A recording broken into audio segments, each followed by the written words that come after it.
তো ভিউয়ার্স আসসালামু আলাইকুম। আজকের যে বিষয়টা নিয়ে আমি আপনাদের সামনে ভিডিও করতেছি সেটাই হচ্ছে কি আপনারা সম্পর্কে গুরুত্ব দিবেন, খুবই গুরুত্ব দিবেন আপনারা।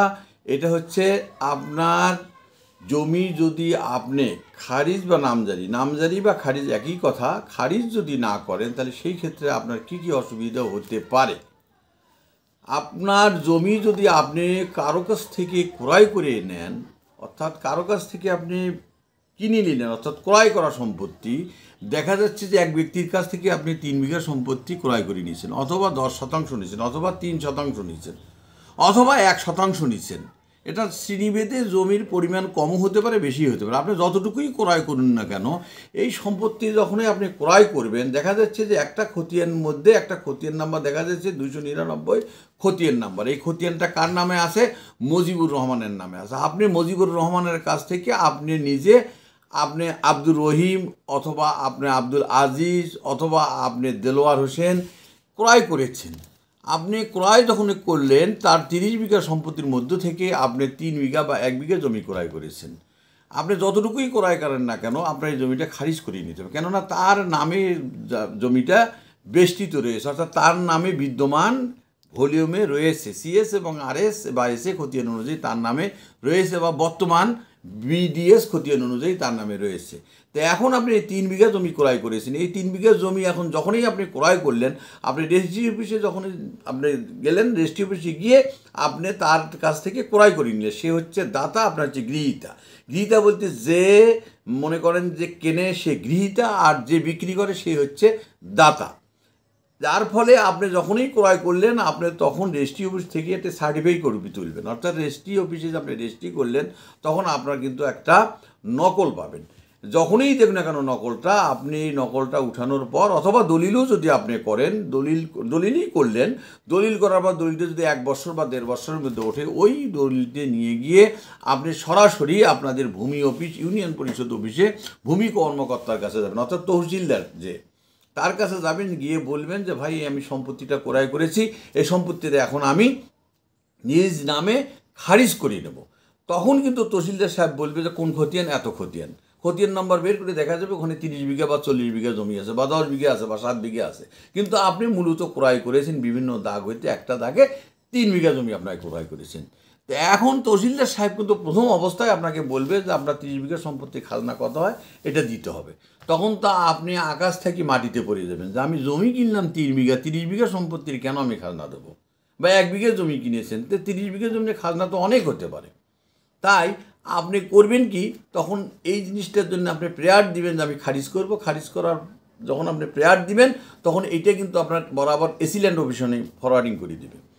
আপনাকে বলবে আপনি যে আমি ফরওয়ার্ডিং দিলাম, আপনি এই কাগজটা নিয়ে, তখন কিন্তু আপনার এনআইডি কার্ড লাগবে, আপনার ছবি লাগবে, আর যে লোকের কাছ থেকে ক্রয় করেছেন তার একটা এনআই, তার যদি সে যদি নিজে জীবিত থাকলে ভালো কথা। দেখা যাচ্ছে যে তার কাছ থেকে ক্রয় করেছেন, তার অরুষ সন্তানেরা আছে, তার ওয়ারিশের আছে, তাতে যে কোনো একটা এনআইডি কার্ডের ফটোকপি আপনার লাগবে, আর আপনার মোবাইল নাম্বার দিবেন।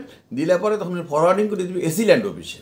আপনাদের উপজেলা এসিল্যান্ড অফিসেই হোক বা ডিস্ট্রিক্ট এসিল্যান্ড অফিসে হোক, আপনার যেখানে এসিল্যান্ড অফিস আছে, অর্থাৎ কমিশনার, ভূমি কমিশনার, সহকারী কমিশনার যাকে বলা হয়, এটাকে বলা হয় এসিল্যান্ড, এটাকে বলা হয় কমিশনার, ভূমি কমিশনার আর কি। তো যাই হোক, এইটা আপনি যখন যাবেন তখন আপনাকে বলবে যে আপনি তাহলে পরে একটা 1170 টাকা, আপনি যদি 3 বিঘা জমি হয়, আপনার 10 বিঘা জমি হয়, 1170 টাকা আপনাকে সরকারি ফি নিবে। ওখানের মধ্যে কিন্তু আপনার একক নামে আপনি কিন্তু জমিটা খারিজ করিয়ে নিতে পারবেন। সেই খারিজ করিয়ে নিতে গিয়ে আপনার 3 বিঘা জমিনেরও যদি আপনার লাগে তাহলে 1170 টাকাই লাগবে, আর আপনার 10 বিঘা জমিও যদি আপনি ক্রয় করে থাকেন ওই 1170 টাকা লাগবে। তখন আপনাকে একটা রিসিপ্ট দিবি, অনলাইনে দিবি, দেওয়ার পরে তখন আবার করবে কি, এই ভূমি অফিসে আবার ভূমি অফিস থেকে, এসিল্যান্ড অফিস থেকে তহসিলদার অফিসে সরেজমিনে তদন্ত করতে বলবে, অর্থাৎ যার জমিটা আপনার ক্রয় করেছেন তাদের তদন্তর জন্য উনি প্রতিবেদন পাঠিয়ে দিবে।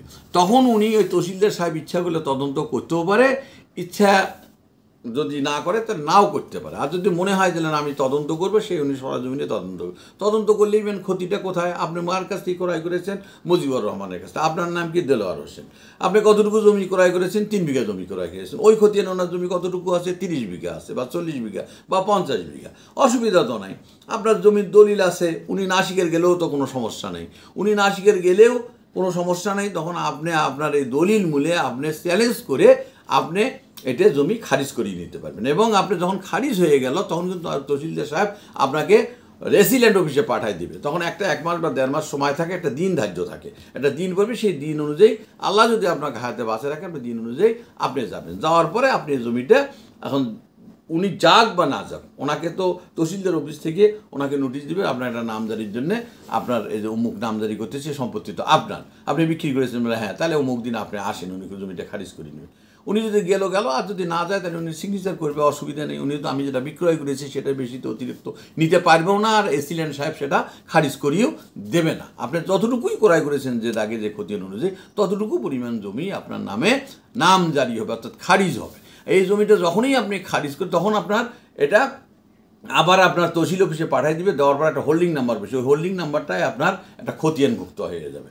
তখন আপনার এটা খারিজ যখন হয়ে যাবে তখন আপনি আংশিকভাবে ওই 50 বিঘা 30 বিঘার আংশিক 3 বিঘা যে আপনি কিনেছেন 3 বিঘা জমির যতটুকু খারিজ করতে গিয়ে খাজনা দেওয়া লাগে আপনি সেটাই দেবেন। কিন্তু তহসিলদার সাহেব কিন্তু আপনাকে বলবে যে আপনি এই খতিয়ানভুক্ত জমি আছে 60 বিঘা 7 বিঘারে আপনি জমি আপনাকে খাজনা দিতে হবে, হ্যাঁ, অথবা আপনার এটা খারিজ করতে গেলে আপনাকে এটার করটা দিতে হবে, ইউনিয়ন পরিষদের যে জমির কর, অর্থাৎ আপনি যে সরকারের জমি খাচ্ছেন, সরকারের আন্ডারে যে জমিটা আছে এইটা তো আপনাকে অবশ্যই আপনাকে জমির কর দিতে হবে, অর্থাৎ জমিনের যেটা ট্যাক্স বলা হয় আর কি, এটা দিতে হবে। কিন্তু আপনি কোনো অবস্থাতেই এই 30 বিঘা বা 40 বিঘা দেবেন না। তখন আপনি বলবেন আমি খারিজ করিয়ে আলাদাভাবে নাম করিয়ে নেওয়ার পর ওই 3 বিঘা জমিনের যতটুকু খাজনা আসে সেটা যতটুকুই হোক, 200 হোক, 300 হোক, 150 হোক বা 400 টাকা হোক আপনি দিবেন। দিলে পরে তখন আপনার নামে কিন্তু অলরেডি জমিটা ওই খতিয়ানভুক্ত হয়, আপনার আলাদা খতিয়ানে এসে যাবে। তখন ওই সম্পত্তিটা দিয়ে আপনি একটা লোন করেন, অথবা আপনি যদি ভবিষ্যতে কোনো দিন বিক্রি করতে চান বা বিক্রি নাই আপনি করলেন, তখন কিন্তু আপনার একক নামে আলাদাভাবে জমিটা কিন্তু বের হয়ে আসলে তখন আপনার মনে তো একটা শান্তি হলো, এবং আপনি যে খাজনা পরিশোধ করলেন এটাও আপনার একটা মনে স্যাটিসফ্যাকশন হলো। যার কারণে আমরা এই নামজারিটা সম্বন্ধে খুবই বলি, জমি ক্রয় করার পর আপনি ওই খতিয়ানভুক্ত থেকে জমি আলাদা করে নেবেন, নাহলে ওই জমিটা যদি কোনো সময় অন্যত্তরে ফিরে আবার ওই দামে বিক্রি করে তাহলে আপনি কিন্তু একটা ঝামেলায় পড়তে পারেন। তখন দেখা যাবে আপনি দলিল করছেন, তারপরে ওই জমিটা এমন অসাধু লোক আছে ওই জমিটায় আবার ওই জায়গার খতিয়ানে আরেকজনের কাছে তলে তলে কম দামে বা বেশি দামে হোক বিক্রি করে দিয়েছে, তখন আপনি কি করবেন? এই জন্যেই যখনই আপনি জমিটা ক্রয় করবেন আল্লাহর রহমতে আপনি অবশ্যই নামটা যত সম্ভব তাড়াতাড়ি করে তার নাম থেকে আপনার নামে আসবে, অর্থাৎ যখনই খারিজ হলো তখন তার নাম কেটে আপনার নামে হয়ে যাবে, খারিজ হয়ে যাবে।